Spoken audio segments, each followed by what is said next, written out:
I'm 32, living alone in a rural house with only a few neighbors half a mile down the road. We talk sometimes, but mostly I keep to myself and only head into town when necessary. Since I'm semi-retired, my days are quiet, mostly spent around the house unless I'm doing contract work for a few months out of the year. This happened during late fall, when I was packing up my equipment from the yard and moving everything into the shed before winter set in. As I was stacking up tools and lawnmowers, I saw something strange. A man walking along the empty road that connected to my driveway.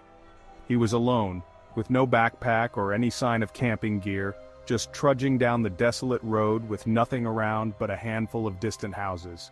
The nearest town was 4 hours away on foot. I watched him until he disappeared far down the road. I scanned in both directions, but no cars were parked nearby, and no other signs of life stirred. Eventually, I shrugged it off and went back to my work. By evening, I'd finished up, gotten inside before dark, and settled down to dinner, letting the quiet of the house unwind me. Then, as I was finishing up, a loud thud echoed from outside.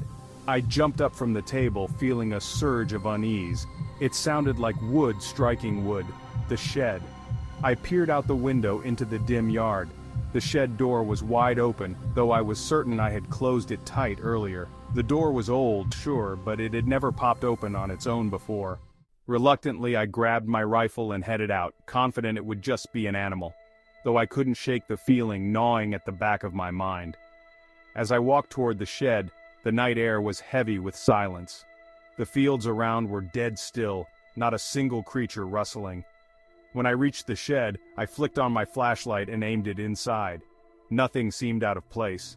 I stepped in, scanning every corner, even checking behind a few boxes, but nothing. I latched the door firmly and started back, my footsteps echoing on the frosty grass. But as I neared the house, that sense of unease tightened into dread. I picked up my pace, got to the front door, stepped inside, and locked it behind me. Taking a deep breath, I turned on the hallway light and froze. On the floor were dirty shoe prints, a line of them leading down the hall all the way to the spare bedroom at the end. My pulse hammered as I gripped the rifle tighter and inched down the hall, every step feeling slower and heavier than the last. Finally, I reached the door and pressed my ear against it, faint but unmistakable. I could hear breathing from the other side. Suddenly, the door handle twisted from my grip and the door swung open. I staggered back, holding the rifle up as a man stood before me, rage twisting his face. In his hand was a massive metal shovel raised like a weapon. We stared at each other, both frozen. He looked ready to charge, but seeing the rifle pointed at him, he stopped. I yelled for him to back off, trying to sound confident, but my voice trembled with terror. He held my gaze, his expression never wavering, still holding the shovel with a terrifying grip. Time seemed to stretch in that charged silence. I wanted to call the cops, but they'd take at least an hour to get here. I couldn't risk holding him here that long, nor did I want to. In a flash, the man threw the shovel at me. I jumped back just as he ducked back into the room, sprinting to the window. I rushed forward, watching as he started crawling out, and though part of me wanted to stop him, I couldn't bring myself to get any closer. He leapt out and vanished into the field, swallowed by the empty, dark night. To this day, I don't know who he was, what he was after, or why he was there. He's never been identified, and I often wonder, if I hadn't had my rifle with me, or if he'd caught me off guard, would I even be here to tell the story? I was 18 at the time, and it was the beginning of summer, so I was off from school and didn't have a job. Most of my time was spent indoors playing video games, watching YouTube or TV, or just relaxing. My parents were out of town for a few days, leaving me with the house. This wasn't anything new and never a big deal. Sometimes I'd invite friends over or something, but that night, I was just enjoying the time to myself. I was watching a rerun of one of my favorite shows on Netflix while also scrolling through my phone. It was late, probably around 11 or 12, when there was a knock at the front door. I paused the TV and went to see who it was. At first, it didn't even register that it was so late, but luckily it hit me before I could carelessly open the door. I looked through the peephole and saw two men, dressed similarly, just standing there, waiting. I stood there, debating whether to let them know I was home by asking what they wanted. In the end, I decided to stay quiet and just watch, waiting for them to leave. A few seconds later, one of the men called out, "Hello, we're here looking to speak with Mr. and Mrs. Ian." That was my parents they were referring to, though I changed the name here for privacy. I was confused but stayed silent, knowing it was way too late for any kind of visit, even if it was important. After a minute, the two men looked at each other, exchanged some quiet words, and walked off the porch. With the outdoor lights off, I couldn't see where they went, but I hadn't seen any headlights or heard a car pull up, which had me wondering if they'd walked here, a thought that only made things feel stranger. I went back to the TV but left it on pause for a while so I could hear if they came back. Sure enough, after just a few minutes, I heard a pair of footsteps outside the house. They walked up onto the porch, but instead of knocking again, they started making their way around to the side of the house. I jumped up and ran to the back window, watching as they went through the gate and into the backyard. I ducked away from the window to avoid being seen, but I could hear them approach the back door. They started talking again, then began messing with the door handle. Taking this as my cue, I grabbed my phone and hid in the garage, dialing 911 and explaining the possible break-in happening at my house. Less than a minute later, I heard a loud pop resonate through the house as the back door slid open. The men's footsteps entered and moved straight to the stairs, heading up toward the bedrooms. I heard a door open they entered, and then it closed behind them. After that, there was only silence. I waited in the garage, my heart pounding, for what felt like the longest 10 minutes of my life, until I saw police lights and heard them pull up to the house. Once the officers were inside, there were quick footsteps upstairs, followed by the sound of the men arguing. Some officers rushed through the back door and upstairs while another opened the garage door and led me outside. The men didn't resist arrest, but they also didn't say a word about why they were there. Despite a few weeks going by and it being fairly obvious that they weren't there simply to rob the place, the only thing they were charged with was breaking and entering. To this day, it scares me that they seem to be looking for my parents, and it almost felt like they were going to wait upstairs until they came home from their trip. Sometimes I think back, wondering if I should have shown myself and if that might have stopped the break-in, but something about their behavior tells me that even if I had, they still would have forced their way in and done whatever was necessary to me if it got in the way of their plans. When I was a teenager, I lived with my mom in a small, quiet house. During my middle and high school years, she took up an overnight job, leaving me alone in the evenings. She'd leave around 8 p.m. and return by 4 a.m., like clockwork. So, most nights, it was just me. It was a few months before I graduated high school. The night started off completely normal. I said goodbye to my mom at 7:30, as always, then settled in for a few hours of video games. It was a school night, so I planned to go to bed earlier, but somehow, it was 11:30 by the time I turned everything off and climbed into bed. Still, I stayed on my phone for another hour, scrolling through social media until my eyes couldn't stay open any longer. I'm not sure what woke me up, but at some point I came to in the dark. The digital clock beside my bed read 3:30. Groggy, I lay there staring at the ceiling, and then I heard it, the faint sound of a door closing downstairs. I figured my mom must have come home early, which was rare but not unheard of. I relaxed, letting myself drift back to sleep, but then I heard something strange.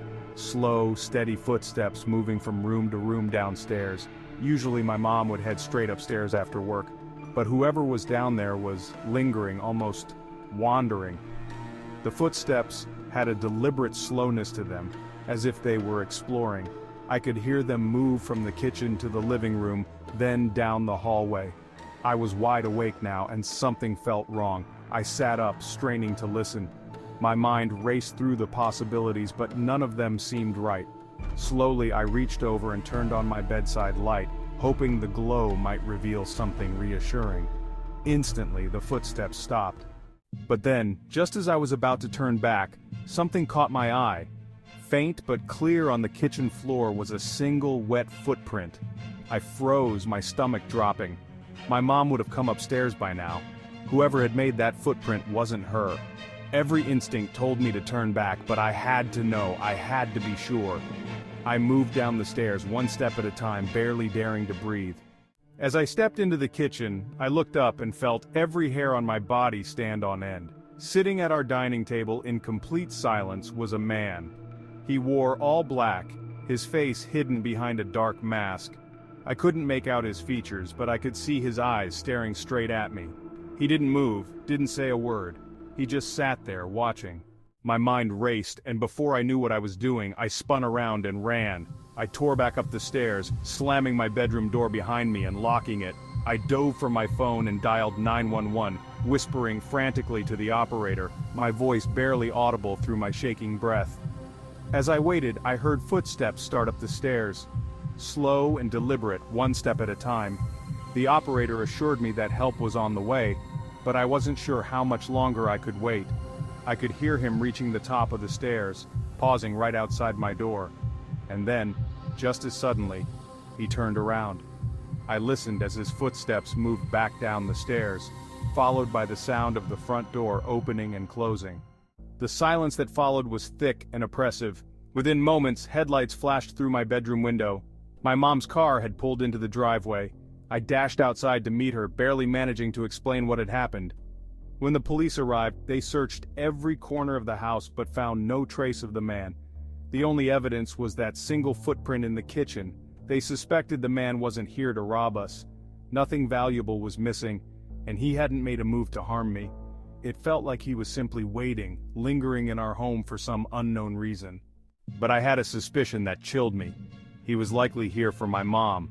He must have known her schedule, planned the timing carefully, and gotten into the house just minutes before she was supposed to arrive. To this day, I think about what might have happened if I hadn't woken up or if my mom had arrived just a minute earlier. And I wonder if he's still out there, waiting for another chance. I live on the outskirts of a mid-sized town in Wyoming, surrounded by open land and nothing else. Owning this much space was a dream, and it's only affordable out here, miles from anyone. My home is modest but cozy enough for me, living alone. It was a rainy spring in 2019, a month of constant downpour, each day darker and wetter than the last. And it was a Sunday evening, one I'd been spending indoors, sheltered from the storm, watching TV and trying to relax. I was absorbed in my show when I heard a knock at the door. At first, I thought I imagined it. The rain pounding on the roof drowned out most sounds, and visitors at my home were rare, especially unannounced ones. But there it was again, a knock, barely audible. I stood up and went to the door, my pulse quickening, and opened it to find a stranger. The man, maybe in his late 20s, was drenched. He wore plain clothes, nothing to suggest he was a delivery person or a neighbor. Someone at my doorstep so far from the main road was unusual enough to make me tense. "Can I help you?" I asked. The man's face twisted slightly as he explained he'd been camping in the nearby woods, got into some trouble and needed a place to stay for the night. He told me mine was the nearest house within miles. The way he said it made me think he'd been studying the place. I offered him my phone, suggesting he call someone for a ride into town, but he refused, pressing that he needed to stay here. When I told him that wasn't possible, he paused, just staring at me through the rain, a strange look in his eyes. Finally, he turned and trudged back down my driveway before veering into the woods, swallowed by the shadows between the trees. It felt wrong, all of it. But trying to shake off the unease, I locked the door, pulled the curtains tight, and went back to my show. 2 hours passed, and the rain grew heavier, so loud it drowned out everything else. Then, as I was about to turn in, I noticed an eerie orange glow outside. I moved to the window, careful not to be seen, and peeked out. Flickering through the trees in my backyard was a small campfire under a large, dripping pine. The man was there, barely visible through the rain, standing by the fire. He was holding something, maybe a stick or a tool, I couldn't tell. For a while he stood still as if watching my house. I let the curtain fall back and felt a chill race down my spine. Something wasn't right. I picked up my phone and called the police, explaining there was a stranger on my property lighting fires by my house. They told me they'd send someone out, but it would be at least an hour.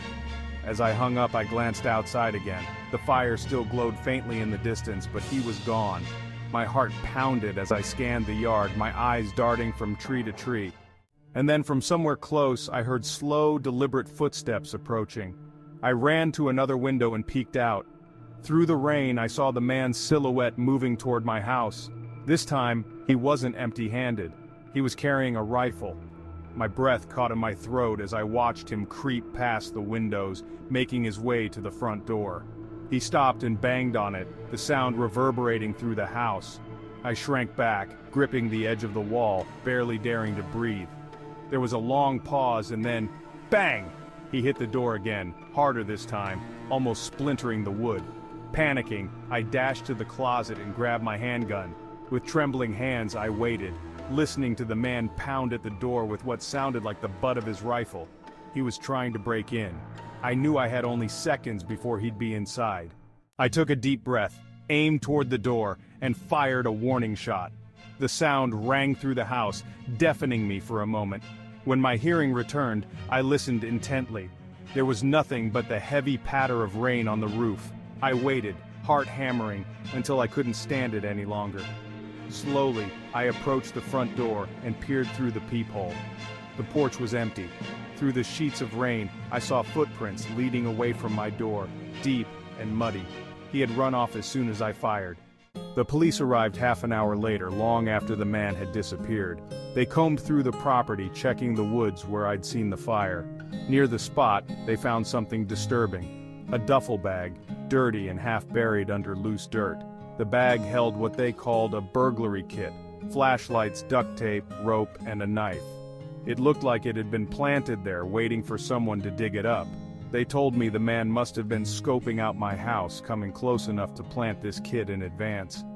Maybe he'd planned to use it that night, or maybe he'd left it there, intending to return at another time. But he'd chosen my home, specifically, for reasons they couldn't tell me. It's been 4 years and the police never found him. I still live in the same house, but the memory haunts me. Some nights I wake up in the dark, convinced I hear footsteps outside, wondering if he's finally come back to finish what he started.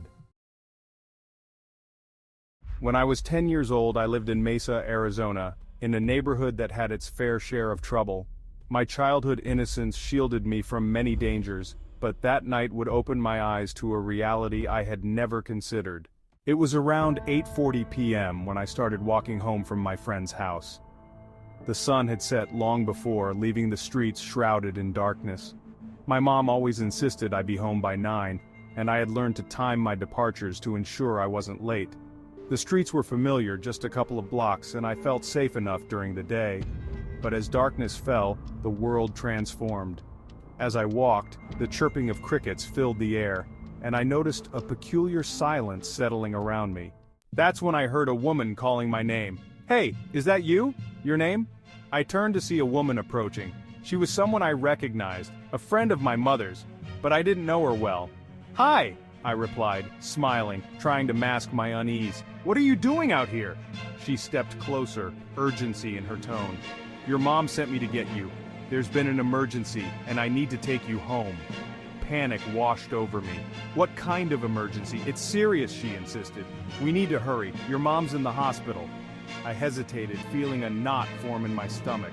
I was only a few minutes from home, and something about her demeanor felt off. "Can we call my mom first?" I asked, my instincts urging caution. "She can't talk right now. We have to go." Her tone sent alarm bells ringing in my head. My heart raced as doubt clouded my mind. Was my mom really in trouble? I wanted to trust her, but fear crept in. As we reached her car, I heard a distant shout. "Hey, where are you?" It was my mother's voice, echoing through the night. My heart dropped. "Mom," I called, turning back. "She's fine," the woman snapped. "Just get in." But I couldn't shake my fear. "No, I want to talk to her." I rushed toward my mother, who appeared just a few yards away, her expression a mix of fear and determination. "What's going on?" she gasped, her eyes darting between me and the woman. The woman stepped forward, ready to speak, but my mother cut her off. "I'll ask the questions here." The woman hesitated, and I felt the tension in the air thicken. I recounted what had happened, and my mother's face turned pale. "You were trying to take my son," she said, her voice filled with disbelief. The woman's husband, who had been silent until then, glanced nervously out the window. "Let's go, honey," he urged. And in that moment I caught sight of something on the dashboard, a syringe, leaning ominously against the windshield. Panic surged through me. My mother, sensing the danger, reached for her purse, where she kept a small knife. But before she could act, the woman jumped into the car, and they sped away, leaving us standing in the darkness. "What just happened?" I asked, trembling. My mom pulled me into a tight hug, her body shaking as she whispered, "I almost lost you." The realization of how close I had come to danger hit me like a cold wave. After that night, my family cut ties with the woman and her husband. My stepdad filed a report with the police, recounting the events that unfolded. Months passed, and we received news that the man had been arrested for possessing child pornography. The police found restraints in his closet and containers of propofol. The most chilling detail, however, was that they discovered pictures of me saved on his computer, taken from my mother's Facebook profile. The truth was horrifying. I had been watched. The knowledge sunk deep into my bones, leaving me shaken. I rarely spoke about that night, even to my closest friends. The fear lingered in the corners of my mind, a constant reminder of the dangers that exist in the world. I often replayed the events, wondering what might have happened if my mom hadn't come looking for me. Years later, I asked her why she had felt compelled to search for me that night. She described the unsettling intuition that had struck her, a deep-rooted instinct that warned her something was wrong long before she knew I was in danger. Listening to her words sent shivers down my spine. It was as if a force had conspired to protect me. That realization brought both comfort and terror. I had been spared, and for reasons beyond my comprehension, I was still here. From that moment on, I learned to trust my instincts. I never ignored that inner voice again. My mother walked with me whenever I left the house, ensuring I stayed safe until I turned 13 and moved back in with my dad. Those late-night walks became a ritual, a connection forged from fear and a shared understanding of the lurking dangers in the world. To this day, I remember the chilling encounter that nearly changed my life forever. It serves as a reminder of how quickly things can spiral out of control. I carry the weight of that experience with me, a haunting echo of the fragility of safety. In a matter of seconds, my life could have taken a completely different turn, and I remain grateful for the bond that saved me that night. It's a lesson I will never forget, a reminder that sometimes our instincts can lead us away from danger, and that love and intuition can shield us in our darkest moments.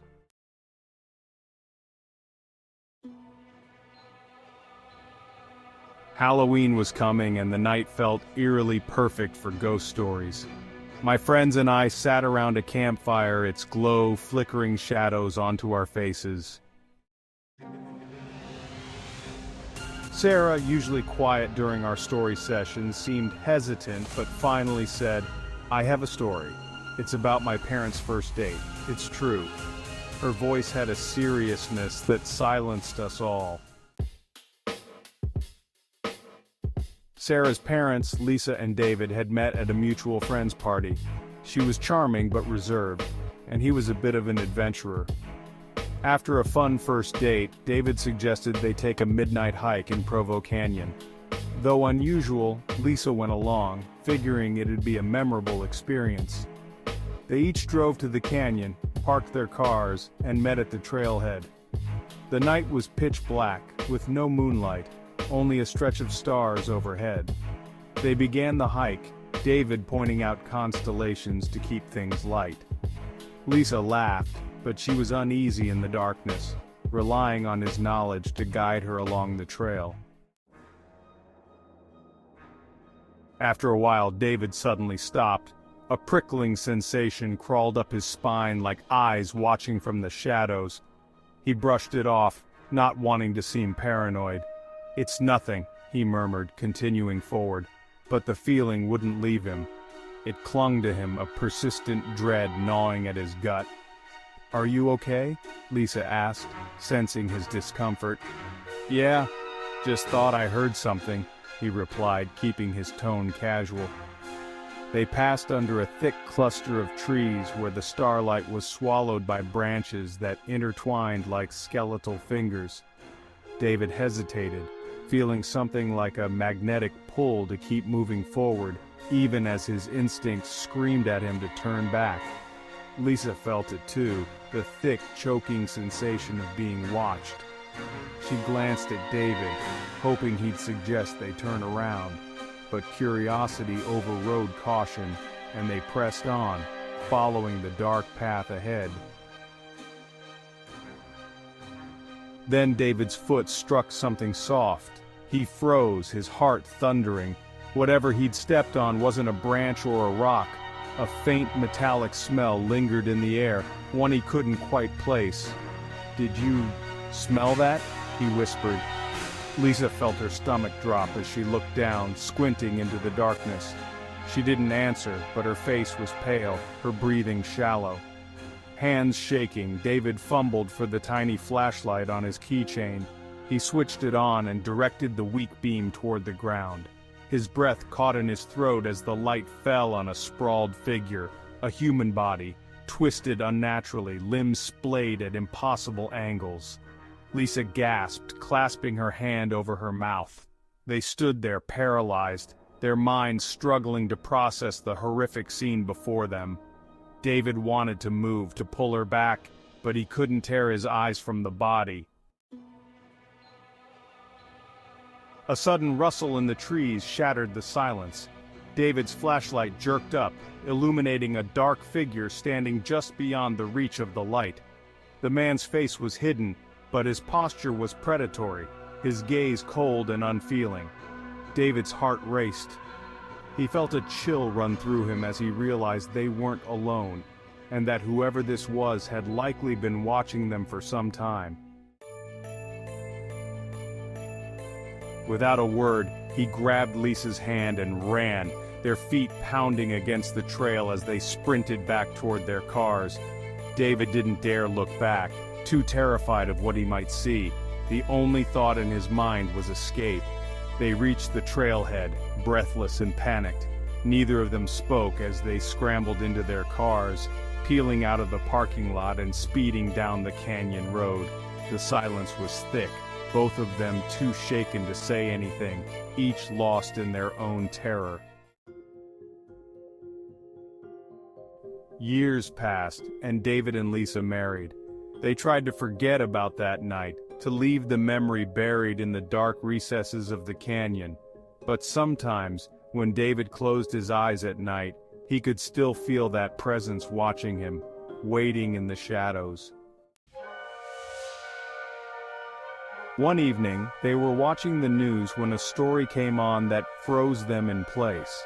The news anchor was interviewing a serial killer who had confessed to multiple murders across the country. In the interview, he spoke with chilling calmness about his victims and his methods, describing the places he had left their bodies. Then, the interviewer asked if he'd ever come close to being caught. A smile played on the killer's lips as he replied, "There was one time. I'd just finished with a girl in Provo Canyon. I was dragging her off the trail when I heard footsteps. I hid in the trees and watched as a couple walked right up to her. The guy even stepped on her, and then they just left." David and Lisa sat frozen, the weight of that night crashing over them. They'd been within inches of the killer, inches from death. For a long time, they didn't speak.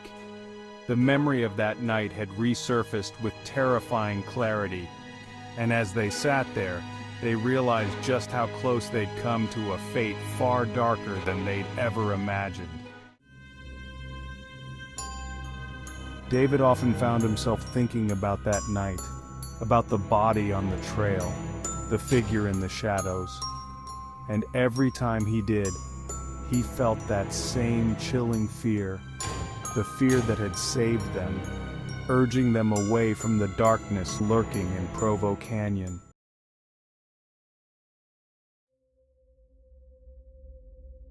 Alex stared at the flickering neon sign of the gas station, the buzzing light casting eerie shadows across the lot. The clock above the register showed it was almost midnight, and the night shift was dragging on. He was alone, save for the occasional passing car and the faint sounds of the radio crackling in the background. Just a few more hours, he muttered to himself, wiping his brow. His co-worker, Anne, had gone on break, leaving him to manage the late-night shift. As he organized the snacks on the shelf, a chill crept into the air. He shivered, glancing at the security monitors that displayed the outside. The view was mostly dark, but a shadow moved just beyond the reach of the gas station's lights. He squinted, but nothing was there now. Must be the wind, he thought, shaking off the unease. The bell above the door chimed, and he jumped, heart racing. He turned to see Anne stepping inside, her face pale. "Did you see anything out there?" she asked, locking the door behind her. "Just shadows," he replied, trying to sound casual. "You know how it is out here." Anne glanced at the monitors. "It's not safe to be out after dark, you know the rules." Alex rolled his eyes. "Come on, the rules are just silly stories." Suddenly the screen flickered and Alex froze. A figure emerged on the monitor, standing just outside the light. It was too dark to make out details, but he could feel its gaze through the screen, cold and heavy. "Anne," he whispered, pointing at the monitor. "Look!" Her eyes widened as she followed his gaze. "You need to lock the door now!" Panicking, Alex fumbled for the keys, finally managing to lock the door just as the lights flickered ominously. "What's happening?" he asked, glancing back at her. "Don't look at them!" she shouted, urgency lacing her voice. "We can't let them in!" "Who?" Alex demanded, feeling the tension rise. "Fred and his friends," she said, her face ghostly pale. A loud crash echoed from outside, sending chills down Alex's spine. The bell jingled violently as if someone were trying to force the door open. Sweat dripped down his forehead as he felt dread settle in his stomach. "We need to get to the storage room," Anne insisted, grabbing his wrist. "It's the only safe place until morning." Before Alex could argue, she dragged him to the back of the store. He glanced back at the monitors, where the figure now loomed just at the edge of the light, its eyes glowing faintly. They reached the storage room and Anne slammed the door shut, locking it tight. The small space was cluttered with boxes and old supplies. "Stay quiet," she whispered. They huddled in the corner, the darkness pressing in around them. The door rattled, and the bell jingled again. Alex's heart raced as muffled whispers began to swirl around them. "Are they out there?" he asked, dread pooling in his stomach. "Yes," Anne replied, her voice trembling. "We just need to wait for dawn." As the minutes stretched on, the whispers intensified, a chorus of voices urging them to let them in. Alex held onto Anne's arm, feeling her tremors. Outside, chaos reigned, a cacophony of thuds and whispers clawing at their sanity. Then, the lights went out, plunging them into suffocating darkness. Alex's panic escalated. "What do we do?" he whispered, wishing for light. "Wait," Anne replied. "Just stay quiet and listen." The darkness was all-consuming, and Alex could hear his heartbeat echoing in his ears. The shadows felt alive, creeping closer, whispering threats he couldn't understand. Suddenly, the lights flickered back on, illuminating the cramped room. Alex blinked, but the brightness didn't chase away the fear. He turned to Anne, who stared at the door, frozen. "Anne," he whispered, his voice thick with fear. "They're trying to get in," she said, eyes wide. The door rattled violently, and they heard heavy breathing on the other side. "Remember the rules!" Anne yelled suddenly. "We need to stay quiet!" Alex felt his resolve waver. "But they're right there!" The door rattled again, and they could hear something scratching at the wood. "This can't be happening!" Alex gasped. "We'll be fine," Anne insisted, though her voice quaked. "We just have to hold out." Then, without warning, the door burst open and a figure surged into the room. It was Fred, twisted, gaunt, and grotesque. Its skin stretched tight over its bones, and a wide grin split its face. Alex screamed as Anne lunged forward, slamming the door shut against the chaos outside. "We have to fight!" she shouted, adrenaline surging. "Fight?" Alex echoed, his voice high-pitched. "With what? Anything! The supplies, the tools!" she shouted, grabbing a mop. Desperately, Alex reached for a broomstick, gripping it tightly as they faced the door. The whispers grew louder, the shadows closing in, their cold breaths chilling the air. Just as they braced themselves, the lights flickered again, then went out completely. The room plunged into darkness, and they could hear Fred's heavy breathing outside, a sound that sent ice through Alex's veins. "Stay close," Anne hissed, and Alex nodded, feeling her fear mirrored in his own. Then a series of loud bangs erupted against the door. The wood shuddered under the force, and Alex felt despair wash over him. This is it, he thought, the weight of their fate pressing down. "Remember the rules!" Anne yelled, her voice steady despite the chaos. "We need to stay quiet." The banging continued, relentless and deafening, each thud a reminder of their fragile safety. Just when Alex thought it would break, the door splintered, and Fred pushed through, his dark figure blocking the faint light. "Get out!" Alex screamed, panic clawing at him. "Through the back!" Anne shouted, pointing toward a small exit in the storage room. With adrenaline surging, they sprinted toward the back door, shadows clawing at their heels. Alex twisted the handle and flung the door open, gasping at the chilly night air. They stumbled outside, the gas station still and ominous. Alex felt relief wash over him, but it was short-lived, as he turned to see Fred blocking their way to the car. "We're trapped!" he gasped, despair sinking in. "No, we can't give up!" Anne shouted, determination flooding her voice. "We just need to remember the rules!" In that moment, something ignited within Alex. He snatched a nearby rock, gripping it tightly. "On three!" he shouted, adrenaline pumping. "1, 2, 3!" They charged forward, swinging their makeshift weapons. The rock struck Fred's shoulder, and he screeched, a chilling sound that pierced the night. With Fred stumbling back, they seized the opportunity and dove into the car, slamming the doors shut behind them. Alex fumbled for the keys, hands shaking as he turned the ignition. The engine roared to life, and they sped away from the gas station, leaving the horrors behind. The sounds of chaos faded into the distance, but the shadows loomed in his mind. In the weeks that followed, Alex couldn't shake the memory of that night. He took a new job far from the gas station, yet fear lingered like a ghost at his back. One evening, as he drove past the familiar stretch of road, he glanced at the gas station. The flickering lights still danced in the darkness, and for a moment he thought he saw a figure standing outside, watching him. With a shiver he turned away, vowing never to return. The rules had saved him once, but he couldn't risk it again. He had escaped the shadows, but they would always linger, waiting for someone new to take the night shift. I don't go on many trips out of town, so this was one of the few times I needed to stay somewhere other than a friend or family's house. The area I needed was small, and most hotels didn't look very nice. To my surprise, I found a single home listed on Airbnb. It was my first time using the site, but the house looked decent, much better than the local motels. After a quick request, the place was booked. Relief washed over me. I finally had a cozy spot to land after a long drive. The following week I set off navigating the winding roads. 14 hours later I arrived in town late at night. It felt surreal. The town appeared almost deserted compared to my bustling city. All the houses had their lights off and every store was closed. No people or cars were out on the streets. The emptiness was eerie, especially since I hadn't seen it during the day. I drove down a dark street leading to the Airbnb, winding through a forested neighborhood. Eventually, I reached the house, one of the few with its porch and outdoor lights on, illuminating the path in a soft glow. However, one upstairs window had a light spilling out. I assumed the last guest had left it on, so I thought nothing of it and started hauling my bags to the front door. I retrieved the key code from my email and stepped inside, locking the door securely behind me. The interior was inviting, though the faint creaks of the old house echoed in the silence. I quickly placed my belongings in the corner of the living room, then headed upstairs to turn off the light in the spare bedroom. After flicking off the switch, I made my way to the main bedroom to set up my things. I was only staying for one night, but I had booked it for 2 because I needed to be there late into the following day. After organizing my bags, I settled into bed, hoping to drift off to sleep.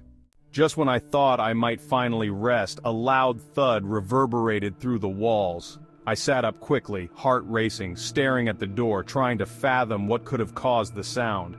Panic gripped me as I listened. The house, usually quiet, now felt heavy with tension. I cautiously opened the door, peering into the dark hallway. It was silent now, no more thuds. Just the soft sound of the house swaying in the wind. I stepped back and quietly shut the door, but a strange feeling washed over me. Something wasn't right. As I stood there, soft creaks began to echo from the other room. My heart raced as I pressed my ear against the door. The creaking noises moved into the hallway, gradually making their way toward my door. I was frozen in shock, realizing these must be footsteps. Someone was approaching. I gripped the door handle tightly, terrified they would force their way in. Just then, I felt a gentle pull on the handle. As soon as I resisted, they eased off for a moment, only to suddenly force the handle down with a violent jolt. The door swung half open, and instinctively I pressed my body back against it. I caught a glimpse of half of their face in the doorway, and the rage in their eyes was something I never expected to see. Panic surged through me as I pushed the door back into the latch, locking it just as he slammed against it. I could hear his muffled shouts and angry words, the intensity of the situation making my heart race. "Let me in!" he yelled, his voice low and threatening. "I know you're in there!" With adrenaline coursing through my veins, I pressed my weight against the door, refusing to let him in. After several attempts to force the door open, he finally backed off, and I could hear him thundering down the stairs and out of the house. I stayed pressed against the door, listening to his footsteps fade away. My breath came in ragged gasps, and it took a moment to gather myself. I dialed 911, my hands shaking. The operator's voice felt distant as I relayed what had just happened. For such a small town, the police arrived surprisingly quickly, their flashing lights cutting through the darkness. I felt a mix of relief and fear as they swept through the house, checking every room, every corner. They assured me I was safe now, but I couldn't shake the feeling of dread that lingered in the air. The owner of the Airbnb showed up later, looking concerned. I explained what had happened, and he promised to follow up on the case after I left the next day. But as I drove away, I couldn't help but feel a sense of unease. That man had been desperate to get into my room, and his rage felt palpable. I wished I had kept up with the case, but part of me was terrified to know what might have happened. What were his intentions? Why had he targeted me? The questions haunted me as I made my way back home, and the entire experience lingered in my mind. Every sound in my own house felt amplified, every creak and groan a reminder of that night. I couldn't shake the fear that followed me like a shadow, and the comfort of my own space was tainted with the knowledge that danger could lurk just outside my door. I resolved that Airbnb stays would be off the table for a long time. The memory of that man's face, twisted with anger, would haunt me. I had sought adventure and relaxation, but instead, I had encountered something far more sinister. As the days passed, the feeling of unease persisted. I found myself glancing over my shoulder at every unfamiliar sound. Each night I locked my doors and checked the windows, ensuring everything was secure. I avoided looking out at night, afraid of what I might see lurking in the shadows. Months later, I still woke in the middle of the night, convinced I could hear footsteps creeping through my home. Each time I lay there, heart racing, straining to listen for any sign of intrusion. Sometimes I'd slip out of bed to check the locks, needing reassurance that I was safe. Eventually, I began to think about traveling again. The memories were fresh, but I didn't want to live in fear forever. I started with short trips, visiting local parks and taking brief drives, always ensuring I was within reach of safety. It felt good to be back in the world, but the shadow of that man still lurked in my mind. I hoped to reclaim the joy of travel, but I couldn't shake the nagging feeling that danger hid behind innocent facades. For now, I took it one step at a time, hoping to regain the peace of mind that had been stolen from me. As I ventured back into the world, I couldn't shake the sense that shadows held secrets I might not want to uncover. For the past few years, I've been juggling 2 jobs, typically leaving my house around 6 in the morning and not returning until 10 at night. My routine was exhausting: sleep, work, and repeat. Unfortunately, that was just the situation I had been in for a while. But what happened a couple of months ago shook me to my core. I came home one night and went through my usual routine shower, then get ready for bed. As I stood in the shower, the hot water cascading over me, I suddenly heard some movement that sounded like it was just outside the bathroom door. My heart raced. I quickly got out and checked, but there was nothing.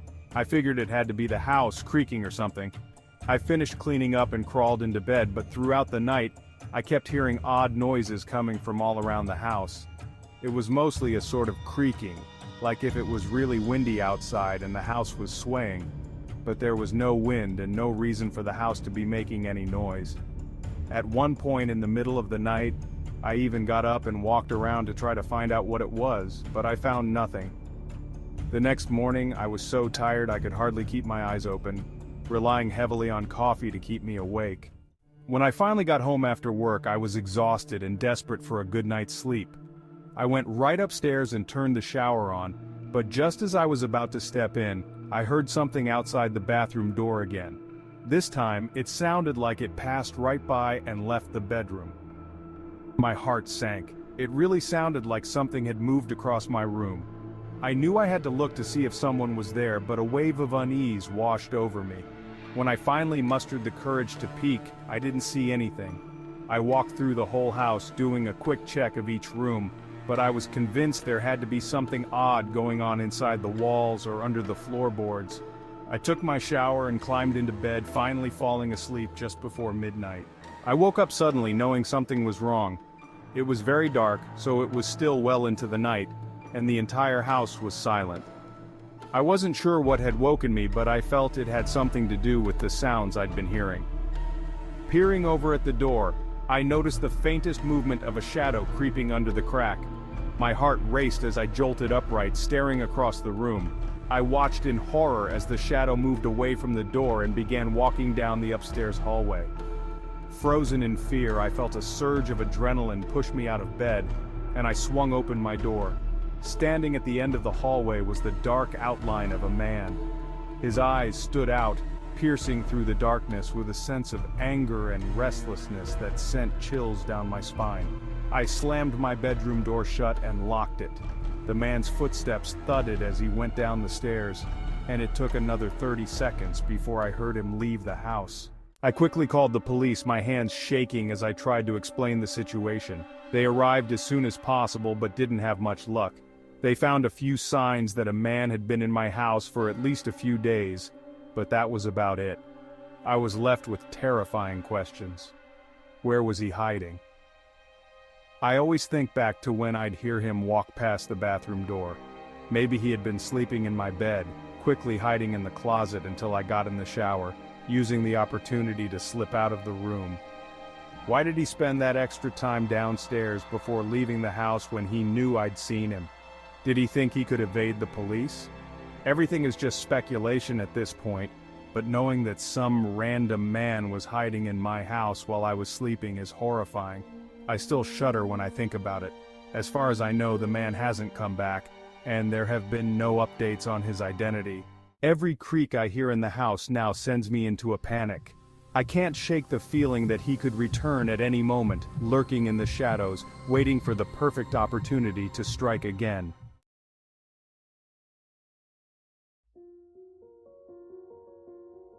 It was 3 years ago when I traveled to see my brother, who lived 6 hours away. We hadn't seen each other in a while, and I was excited about spending time together.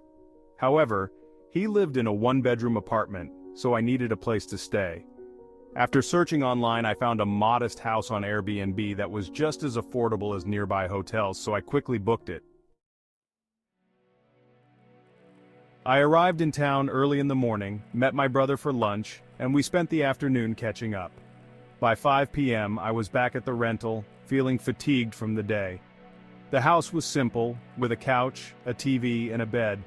It was a stark contrast to the bustling city I was used to, but it was perfect for my needs. I kept the evening low-key, watching TV and enjoying some leftovers. The sun dipped below the horizon, and soon enough, the room was enveloped in darkness. Around 9 p.m. I decided to call it a night, hoping for a good sleep after a long day, but sleep didn't come easily. I tossed and turned, feeling uneasy in the quiet. Suddenly I woke with a jolt, my heart racing. I sensed it was the middle of the night. Just as I was about to check the time, I heard it. A soft sound outside the room. Footsteps. Someone was walking down the hallway. I lay frozen, breath caught in my throat. After what felt like an eternity, I finally got the courage to open the door. Peering into the dimly lit hallway, I could see the front door, the very door I had heard earlier. Cautiously, I stepped into the hallway, scanning for signs of life, but I saw no one. I quickly checked all the locks in the house and then called 911, my heart pounding as I explained the situation to the operator. The police arrived quickly, but found nothing amiss. They advised me to lock all the doors and contact the owner. After they left, I couldn't shake the feeling of unease. I stayed awake, anxiously waiting for dawn to break, haunted by the thought of an intruder lurking in the shadows. The next morning, I contacted the rental owner, who assured me he would change the PIN code on the door for added security. Feeling slightly better, I spent the day with my brother, but the unease returned as night fell. When I returned to the rental between 8 and 9 p.m., the anxiety crept back in. I sat on the couch feeling weary but apprehensive. Every time my eyes began to close, thoughts of the intruder flooded my mind. Desperate for peace, I decided to check the house again. As I moved down the hallway toward the bedroom, I heard it again. Footsteps, unmistakably approaching me. Before I could react, a large man suddenly slammed the bedroom door shut. Panic surged through me, and I quickly backed away, trying to keep my breathing steady. I called 911 again, my voice trembling as I explained that there was someone in the house. The operator assured me help was on the way. After a few minutes of chaos, I heard the front door open and close. The intruder had left. I called the police to inform them that the man had escaped, and when they arrived, the homeowner came along. Entering the living room, I was met with a shocking sight. The furniture had been tossed aside and cabinets were opened and emptied, their contents strewn across the floor. The owner looked around, bewildered. "Nothing seems to be missing," he said. It appeared the intruder had been searching for something specific, and that thought sent chills down my spine. After taking my statement, the police conducted a thorough search but found no sign of the intruder. I left the rental that night, opting for a hotel instead, and in the days that followed, I received no updates about the incident. The experience left me with questions. Where had the intruder been hiding? How long had they been in the house with me? Had they been watching me? The thought sent a shiver down my spine. Ultimately, my trip turned into a nightmare. What had started as a simple visit to see my brother had transformed into a horrifying experience that left me questioning everything. I avoided renting homes in the future, opting for hotels instead. Every time I stayed somewhere new, I felt a twinge of anxiety. The experience had shattered my sense of security, leaving me on edge even in familiar surroundings. As I reflected on that night, I couldn't help but wonder, what would have happened if I had fallen asleep on the couch? Would I have been able to escape the grip of fear that had taken hold of me? Would I have been aware of the danger lurking just beyond the door? These questions lingered long after my trip ended, shaping my perspective on the world around me. I realized that safety is often an illusion, and the comfort of familiarity could be shattered in an instant. The rental house, once a simple getaway, had become a place of fear and uncertainty. Even now, as I thought back to that night, I couldn't shake the feeling that I had narrowly escaped a dangerous situation.